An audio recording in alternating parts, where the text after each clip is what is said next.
For me, the way I see Filipino identity is while we have a very distinct and beautiful culture, I've noticed that a lot of Filipinos, when they immigrate to the United States, they kind of assimilate too quickly and too completely, meaning that they don't hold on to the traditions. They don't teach their children Tagalog. They don't teach them about traditional Filipino holidays or events. Like my dad, he's from the Philippines, but he wouldn't teach me Tagalog, and he doesn't really live in the culture that much. So that's one observation, and that it could, you know, One thing I'm embarrassed about being Filipino American is that I don't know the language. I can't speak Tagalog or Visayan, and I can't really understand it. I just know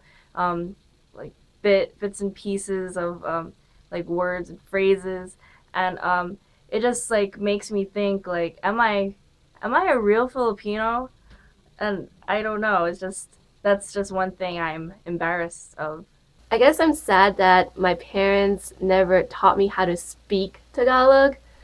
And I guess that makes me a little bit jealous because a lot of my friends and peers, like they can speak, French, Spanish, Korean, Japanese, Chinese to their parents fluently. And when it comes to Filipino Americans, it's normal that they don't speak the language. And especially like when I talk with other Filipinos, they always ask me, "Hey, do you know how to speak Tagalog or do you know Tagalog?" And I'll be like, "I can understand it, but I can't speak it." And then the response seems like, "Oh, that's okay. I mean, like you're exactly like my child." And uh, I guess like it feels like it's normal to them that Filipino Americans don't speak Tagalog.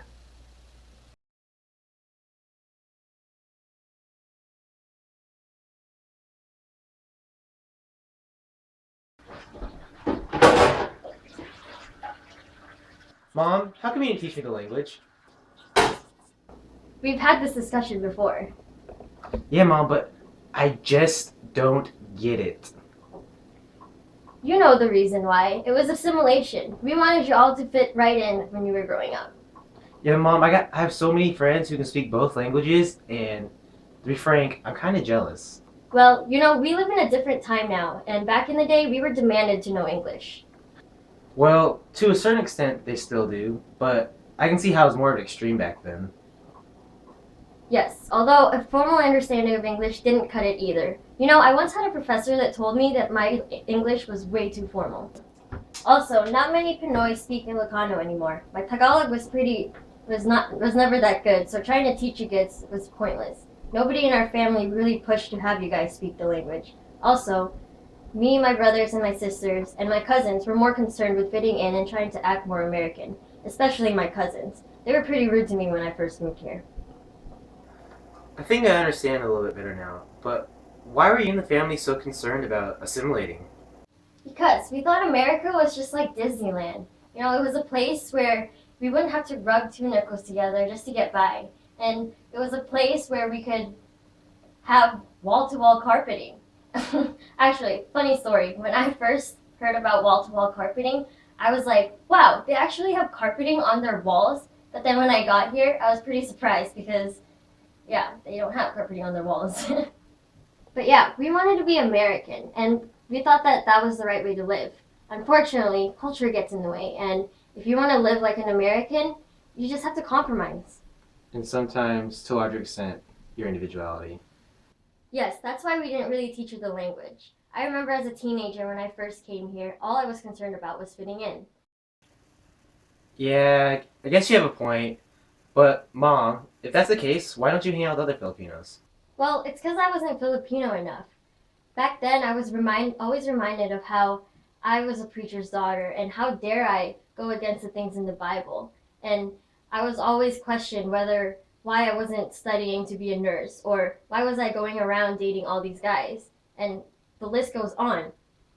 the elders were always telling me that I should be obedient, an obedient preacher's daughter, and find a good doctor, lawyer, engineer, or someone in the military to marry. And the list goes on from there too.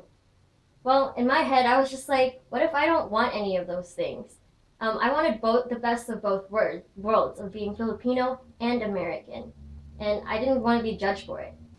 But that's one of the reasons why I married your dad. He didn't make me choose whether I wanted to be Filipino or American. He just accepted me for who I was, and he loved me, and that made me feel special.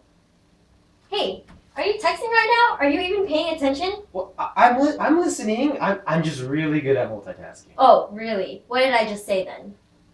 You said something about you married Dad because he's so damn good looking, and that's why I'm Poe. Tanga, go clean your room or something.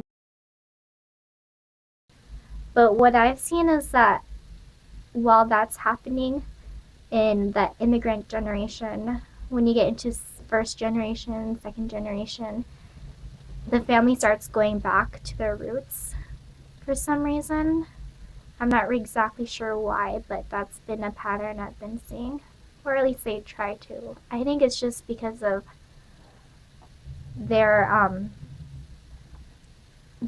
unfulfilled curiosity, because they didn't grow up with what they think they should be growing up with based on their culture.